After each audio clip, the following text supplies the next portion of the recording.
Hello students, कल के video में हम थोड़ा सा पढ़े थे एचसीएफ और एचसीएफ एलसीएम कर रहे हैं, फैक्टर्स और मल्टीपल्स के बारे में और उसका कंपोजिट नंबर्स। अब आज हम थोड़ा सा उससे थोड़ा सा आगे बढ़ते हैं, हम डिविजिबिलिटी टेस्ट के बारे में पढ़ते हैं। एक वर्ड आता है डिविजिबिलिटी टेस्ट, बहुत ज़रूरी भी नहीं है लेकिन इतना भी ज़रूरी नहीं है कि उसके बारे में हम जाने ना। डिविजिबिलिटी टेस्ट क्या होता है, हमें ये पता करने के लिए किया जाता है टेस्ट कि कौन सा नंबर, जैसे कोई नंबर हमें दे दिया गया, वो नंबर किसी नंबर से डिवाइड हो रहा है कि नहीं हो रहा है। तो स्मॉल नंबर है तो हम तुरंत पता कर लेते हैं, बट जब बड़ा नंबर कोई आ जाता है, लार्ज नंबर आ जाता है लाख के आसपास या 1000 के आस 10,000 लाख के आसपास, तो हमें थोड़े से कन्फ्यूज़न होती है। तो वहाँ पे कुछ ऐसे नंबर्स होते हैं, कुछ ऐसे टेस्ट होते हैं जिनको हम देख के ईजिली तुरंत बता सकते हैं कि ये नंबर से डिवाइड होगा कि नहीं। जैसे हम शुरुआत करते हैं 2 से।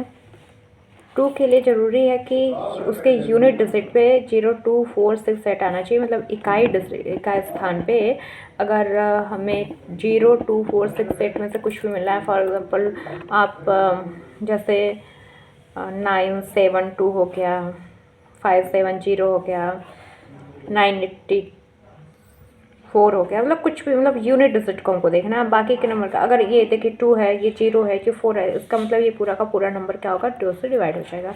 अब हम 3 की बात करते हैं। 3 और 9, एक्चुअली 3 और 9 साथ में पढ़ते हैं। 3 और 9 के लिए जो टेस्ट का रूल है, नियम है, वो एक ही है। 3 और 9 के लिए क्या है कि सम ऑफ डिजिट्स, मतलब जो नंबर हमें दिया गया है उसी नंबर को हम आपस में क्या कर लेते हैं, जोड़ लेते हैं। और अगर जोड़ने पे वो नंबर, ठीक है, जैसे इसी में से हम कोई नंबर ले लेते हैं, मान लीजिए 5 से 7 0 ले लिया हमने, 5, 7 और 0, इनको हम आपस में जोड़ लेंगे। 5 और 7 को हमने जोड़ा, 12 आया, और ये नंबर 3 के टेबल में आता है। इसका मतलब ये पूरा का पूरा नंबर है 5703 से डिवाइड हो जाएगा। 9 के लिए भी हमने कहा सेम रूल है। तो क्या 12 जो है 9 के टेबल में आता है? नहीं आता है, तो ये 5703 से तो होगा लेकिन 9 से नहीं होगा। अच्छा, अब ये वाला नंबर लेते हैं ज़रा, 9, 7 और 2 को। नियम तो एक ही है दोनों के लिए। 9 और 7, 2 को जोड़ेंगे तो हमारा 18 आ जाएगा। 18 जो है देखिए 3 के भी टेबल में आता है, 9 के भी आता है, तो इसका मतलब ये जो नंबर है 972, ये देखिए 3 से भी डिवाइड हो गया, 9 से भी। 2 से तो मान लीजिए है, वो अलग बात होगी, लेकिन हम 3 और 9 के लिए हम देख रहे हैं, तो ये नंबर 3 और 9 से भी डिवाइड हो जाएगा पूरी तरीके से। अच्छा, अब हम 4 पे आगे बढ़ते हैं।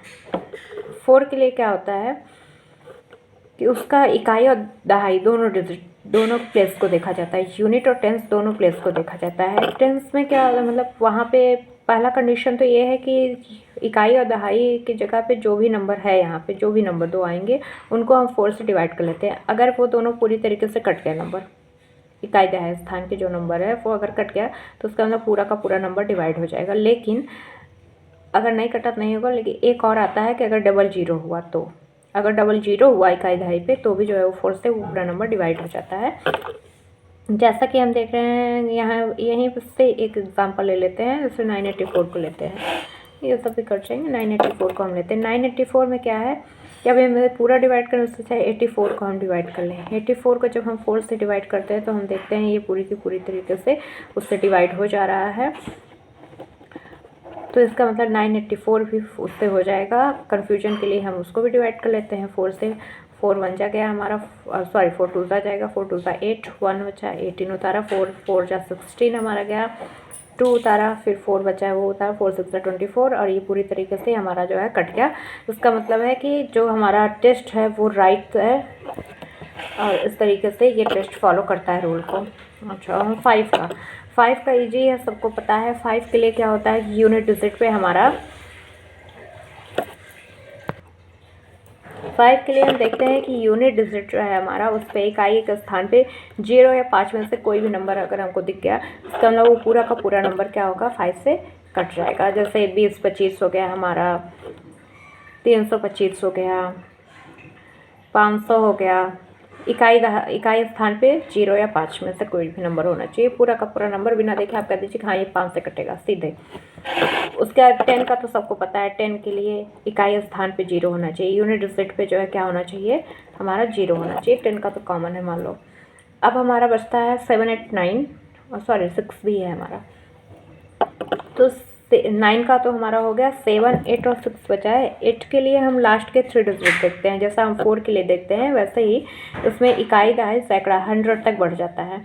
तो इस वजह से 8 का ज़्यादा यूज़ नहीं होता है, जहाँ हम 3 डिजिट को डिवाइड करेंगे वहाँ पूरे को कर लें। उसके बाद हम 6 का ज़्यादा यूज़ होता है। 6 में क्या करता है कि हमें ये देखना पड़ता है कि जो नंबर 2 और 3 दोनों से डिवाइड होगा वही पूरा 6 से डिवाइड होगा, इसका ये रूल है।